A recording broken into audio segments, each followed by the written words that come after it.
आज सुबह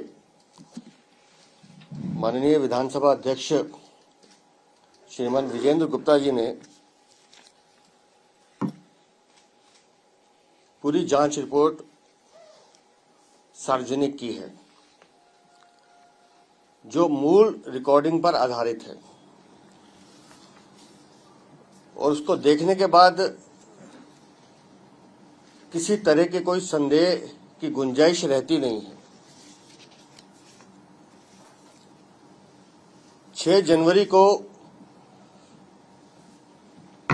दिल्ली विधानसभा में सिख गुरु साहिबान के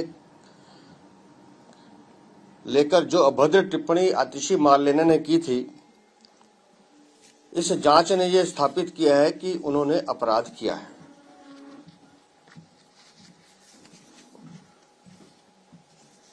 और मुझे 2-3 चीजें और पूछनी है आम आदमी पार्टी से, अरविंद केजरीवाल से। जिस जालंधर कोर्ट के ऑर्डर का वो जिक्र कर रहे हैं, वो केस किस नाम से है? State versus Meta INCN corporation. और उस केस में कपिल मिश्रा या किसी और पार्टी को दोषी ठहराया ही नहीं गया। अगर आप उस केस को देखेंगे तो उसमें सोशल मीडिया प्लेटफॉर्म्स को दोषी ठहराया गया है। तो फैक्ट्स को कैसे डेलिब्रेट तरीके से आप रखने की कोशिश कर रहे हैं, ये आम आदमी पार्टी का कृत्य दिखाता है। और इनकी हड़बड़ी देखिए। 6 जनवरी को आतिशी मारलेना बयान देती हैं। 7 तारीख को दोपहर 1:30-2 बजे के बाद सोशल मीडिया पे कपिल मिश्रा या बाकी लोग उसको डालते हैं, और 7 तारीख को ही पंजाब में FIR दर्ज हो जाती है। और सबसे जो हैरानी की बात है, जो जानकारी हमारे पास आ रही है, पंजाब सरकार का एक कांस्टेबल है, सोशल मीडिया एक्सपर्ट भी है। वो AI टूल जेमिनी से पूछकर ये तय करता है कि ये वीडियो फेक है। और इतनी जल्दी इन्वेस्टिगेशन होती है कि 7 तारीख को FIR होती है, 8 को फोरेंसिक जांच के लिए भेजा जाता है, और बिना वीडियो का सोर्स जाने उसकी रिपोर्ट आ जाती है। ये पूरा का पूरा ड्रामा अरविंद केजरीवाल की पंजाब की सरकार द्वारा पंजाब की जो FSL है उसके कंधे पर बंदूक रख के चलाया जा रहा है। और केस किसने किया? पंजाब सरकार ने किया। घटना कहां हुई? दिल्ली विधानसभा में। तो पंजाब सरकार का क्या प्रेरोगेटिव है? और अगर कोर्ट्स की प्रोसीडिंग को आप ध्यान से पढ़ें तो पंजाब सरकार का वकील, जो वीडियो कोर्ट के सामने रखा गया है, वो खुद कह रहा है कि ये वीडियो तो डॉक्टर्ड है। अब वीडियो विधानसभा से तो गया नहीं, वीडियो तो वहां डॉक्टर्ड किया गया और पंजाब सरकार ने रखा, और खुद उनका वकील कह रहा है कोर्ट के सामने कि ये वीडियो डॉक्टर्ड है।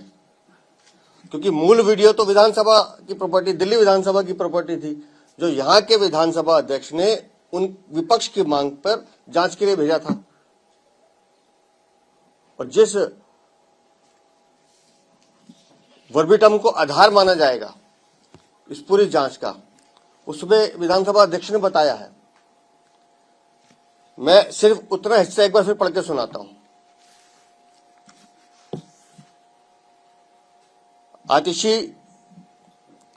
सुश्री आतिशी, माननीय विपक्ष की नेता, पहले पॉल्यूशन पर बात होनी चाहिए अध्यक्ष महोदय, फिर व्यवधान पैदा होता है, और फिर आतिशी मारना बोलना शुरू करती हैं। तो आप कराइए ना चर्चा, क्यों भाग रहे हैं? कहते हैं कुत्तों का सम्मान करो, गुरुओं का सम्मान करो। इसके बाद विजेंद्र गुप्ता जी बोलते हैं, 1 मिनट रुकिए, मैं इसको अलाउ नहीं करता हूं। ये वो वर्बिटम है जो उसका सबूत है। और आप उस वीडियो को दोबारा से अगर कहें तो देख लीजिए। उससे पहले जब सदन में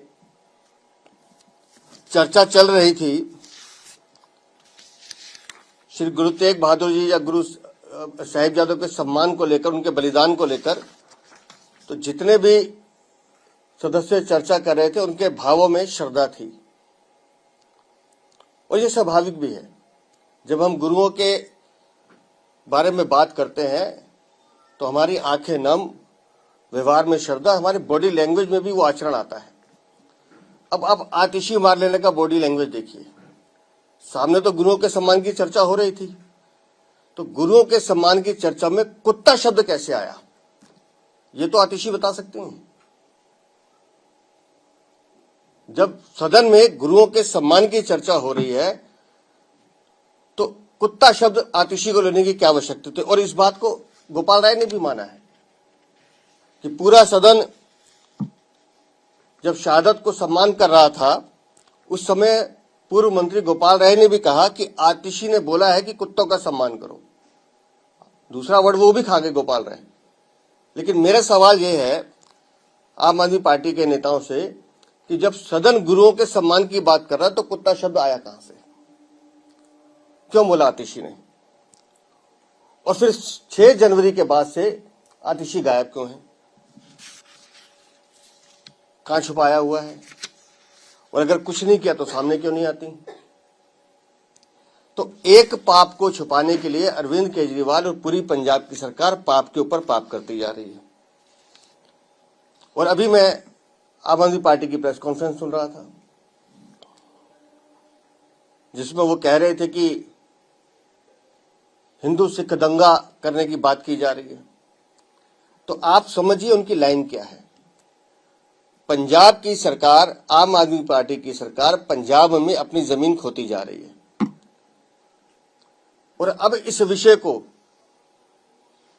भटकाकर वो वहां का सामाजिक सद्भाव खराब करना चाहती है। घटना दिल्ली की हुई थी तो पंजाब सरकार को कूदने की जरूरत क्या थी? दिल्ली में जवाब करते ना, विधानसभा अध्यक्ष की जो जांच रिपोर्ट आ जाइए इसका इंतजार करते हैं, लेकिन जल्दी है अरविंद केजरीवाल को। और दूसरा जो सबसे बड़ा विषय है, अगर आपने कल का घटनाक्रम देखा होगा तो कल अमृतसर में SGPC, जो सिखों की सबसे बड़ी धार्मिक संस्था है, सिख गुरुद्वारा प्रबंधक कमेटी ने भी आतिशी मार लेना के विरुद्ध टिप्पणी की है और जांच की मांग की है। अब इसके बाद क्या बचता है? जवाब दे अरविंद केजरीवाल। किसके बाद बचता क्या है? वो बॉडी लैंग्वेज आतिशी मार लेना की, उचक उचक के कहना कुत्तों का सम्मान करो, जब पूरा सदन गुरुओं के सम्मान की बात कर रहा है। और फिर कल जो SGPC ने कहा है, तो मेरी या हमारी मांग है भारतीय जनता पार्टी की विधानसभा अध्यक्ष से, क्योंकि ये उनका सदन के भीतर की घटना पर निर्णय उनको लेना है। तो दिल्ली प्रदेश की यह मांग है कि विधानसभा अध्यक्ष आतिशी मार लेना के खिलाफ कानूनी कार्रवाई करें, संवैधानिक कार्रवाई करें और जो लोग इस पूरे विषय को, चाहे वो पंजाब सरकार है या अरविंद केजरीवाल है, विषय को भटकाने का, समाज में सौहार्द बिगाड़ने का काम करना चाहते हैं, उनके खिलाफ जनता अपना गुस्सा दिखाएगी, यह हमारा मानना है। आपके कोई प्रश्न? पंजाब पुलिस की तरफ से पंजाब के सिंह ग्रुप में जो छापेमारी की गई उसका क्या कहेंगे? किसी भी इंस्टीट्यूशन पर, खासतौर से मीडिया इंस्टीट्यूशन पर, जिसे हम लोकतंत्र का चौथा खंभा कहते हैं, और ये आम आदमी पार्टी की सरकार पहली बार नहीं कर रही है। जब दिल्ली में थे तो दिल्ली में भी उन्होंने 8-9 समूह ऐसे थे जिनको उस समय MCD से डराने की कोशिश की गई थी। तो ये एक तरह की तानाशाही प्रवृत्ति है कि हम जो कहते हैं उस पर सलाम करो और वही लिखो और वही बोलो। लेकिन भारत एक लोकतांत्रिक देश है। मुझे खुशी है कि उस ग्रुप ने पूरी चीजों को सार्वजनिक करने की हिम्मत भी दिखाई और बताया भी है कि किस तरह से गलत किया जा रहा है। लेकिन अरविंद केजरीवाल जो खुद कहते हैं कि मैं अनार्किस्ट हूं, तो उनको इसमें भी कोई गलत नजर नहीं आता होगा।